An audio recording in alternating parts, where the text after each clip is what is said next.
el gobierno de Mauricio Macri. Está con nosotros Pablo Tigani, gracias Pablo por venir, economista, y Emiliano Colombo, también economista. Pablo, recién lo hablábamos fuera del aire, ¿no? El Fondo Monetario Internacional firma este acuerdo con Mauricio Macri, un acuerdo inédito, y el Fondo Monetario viola reglas internas. A ver, explícanos esto, por favor. Absolutamente. Nunca se gestionó tan rápido una asistencia del Fondo Monetario Internacional como la que recibió Argentina durante 2018 y 2019, violando la normativa interna y pasando por encima de los técnicos. El Fondo Monetario Internacional tiene dos brazos, tiene un brazo técnico y tiene un brazo político. El brazo técnico dejó claramente expresado que Argentina no estaba en las mejores condiciones de asistencia. Recuerde que hace 13 años que Argentina no trabajaba con el Fondo Monetario Internacional y tenía una relación bastante hostil, inclusive con cuestiones mínimas, donde por ejemplo no se les permitía auditar algunas cuentas que no parecían un problema demasiado severo. Lo cierto es que los acuerdos no pasaron por el Congreso.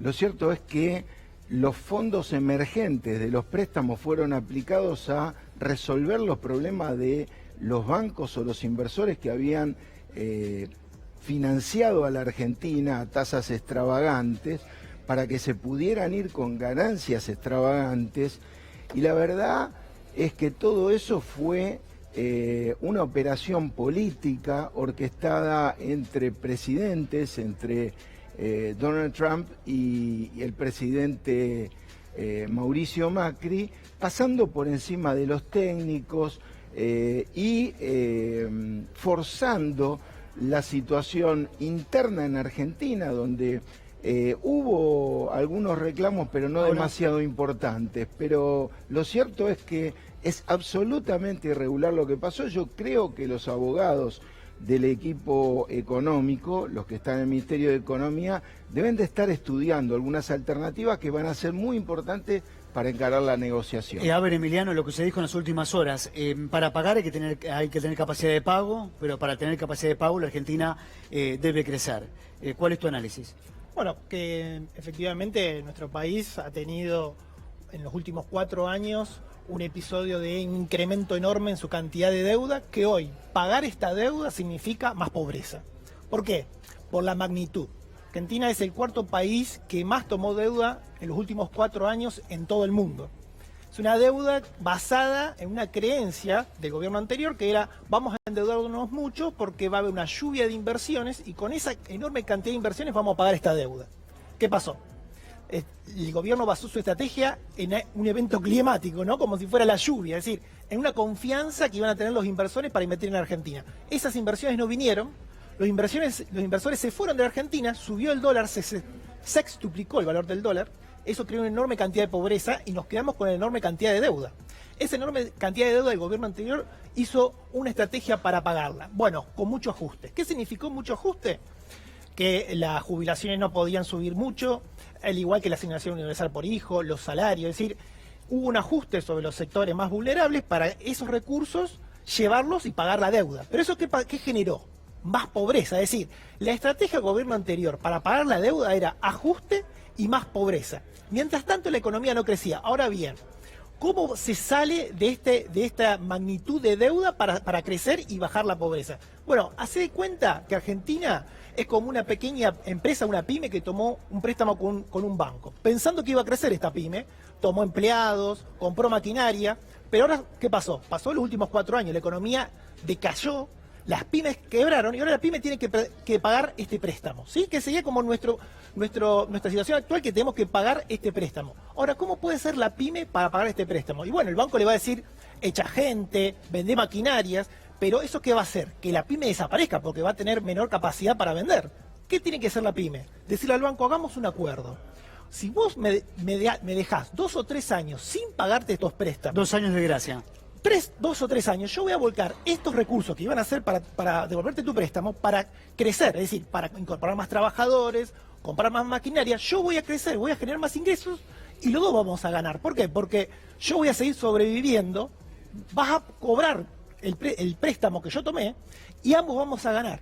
Esto es lo que necesita nuestro Ahora, país. Pablo, hoy leí un artículo que hablaba de que la inflación ya es una cosa del pasado en el mundo, ¿no? Obviamente hay que quitar de ese planteo a la Argentina, que vamos a tener este año una inflación del 50%. ¿Por qué esa es una cuestión del pasado, la inflación en el mundo? Bueno, no hay una sola explicación para explicar para la inflación. Si uno mira a la escuela monetarista, te dicen que es un problema de expansión monetaria. Si uno mira el keynesianismo, te va a decir en la medida en que haya recesión y no estén utilizados todos los factores a pleno, no puede haber inflación. Si mirás el estructuralismo, te dice que es un fenómeno importado, dado que nosotros no depende de nosotros el precio de algunos productos industriales que importamos y que necesitamos para fabricación. Tenemos que pagar ese aumento, pero además mediante los mecanismos de propagación se produce lo que es la puja por el ingreso. No hay alguien que pueda decir los motivos de la inflación son esta. Cuando el presidente Macri dijo que era una cosa fácil de resolver, la verdad que cometió una imprudencia fenomenal, de la misma manera que lo que acaba de explicar el compañero, pensando que uno se puede apalancar con tasas extravagantes que eran 3 veces las tasas que pagaban otros países. Argentina es un país especial y lamentablemente a mí me encantaría, yo soy profesor de posgrado en la universidad, me encantaría poder explicar traspolando algún modelo distinto, pero Argentina no tiene nada que ver con ningún país. Los fenómenos que ocurren en Argentina, tanto de caída como de recuperación, tanto de inflación como de estabilidad durante los 10 años de convertibilidad, son estrictamente argentinos. Pero sí tenemos claro los modelos que le hacen bien a la Argentina, ¿no? Los modelos económicos que le permiten crecimiento, bajar la pobreza, aumentar el empleo, eso sí lo tenemos claro, ¿o no? Exactamente. Yo escribí ayer en Ámbito Financiero un artículo acerca de la necesidad de estudiar el periodo 2003-2019, periodizando, pero mirar.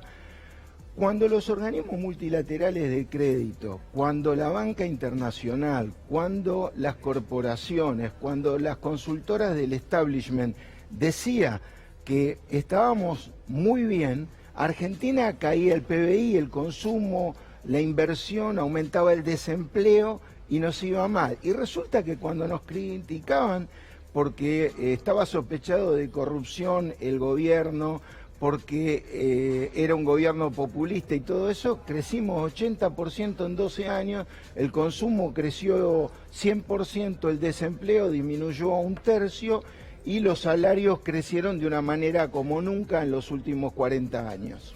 Yo me quedo con una conceptualización que había hecho Tigani hace un ratito respecto de la deuda tomada con el Fondo Monetario Internacional, para hacerles al mismo tiempo una consulta.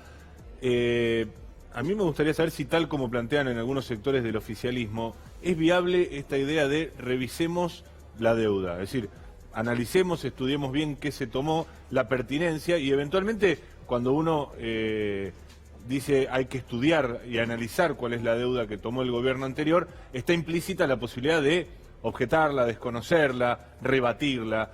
Y yo me pregunto, por un lado, si es posible encarar un proyecto de estas características, y le quiero transmitir esta pregunta a los invitados, y si creen que es posible, si no va en algún sentido en contra del postulado de renegociar, porque evidentemente yo, pensando, me cuesta muchísimo, pero pensando como un acreedor, vos te sentás adelante de un tipo que está, por un lado, diciendo voy a ver si te puedo pagar de una mejor manera, pero antes quiero saber si es viable lo que te debemos. A ver, yo te digo, las normas IRAM de los organismos multilaterales de crédito dicen que al Fondo Monetario le tenés que pagar, y el Fondo Monetario, estamos hablando de 150 países, o sea, no es que vos tenés un problema con los bonistas de uno u de otro país como tuvimos durante el 2001 en adelante hasta que se reestructuró en 2005. El tema de la innovación y la creatividad es lo que vamos a esperar de Guzmán, que evidentemente es un experto, un académico que se ha dedicado una parte buena de su vida a estudiar reestructuraciones de deuda soberana. Y entonces allí podría haber alguna sorpresa. Yo espero que haya algo creativo. Evidentemente, si todo lo que vamos a hacer es pedir 2 años de plazo no pagando los intereses y no pagando capital, y en 2 años vamos a generar, como decía el compañero, un nivel de recuperación tan extraordinario donde nos vamos a apalancar y vamos a poder pagar la deuda, yo creo que vamos por Tenemos mal camino. Un minuto para la conclusión y ya finalizamos. Bueno, en primer lugar, creo que la deuda es legítima, no es la deuda tomada de la dictadura militar, donde era realmente deuda ilegítima, y esa es la deuda que fue al default el año 2001, y por eso se hizo la quita tan importante, porque indudablemente ahí había deuda ilegítima. Creo que, para recalcar, me parece que si Argentina tiene que crecer, tiene que rever el tema de la deuda. Es una enorme cantidad de deuda que el país no puede pagar. Pagar la deuda significa más pobreza. El gobierno se va, pero deja una guerra de precios impresionante. El gobierno anterior liberalizó todos los precios y aumentó muy fuerte la pobreza. No se puede seguir pagando la deuda con más pobreza. Primero hay que crecer y después pagar. Muchas gracias, muy amables.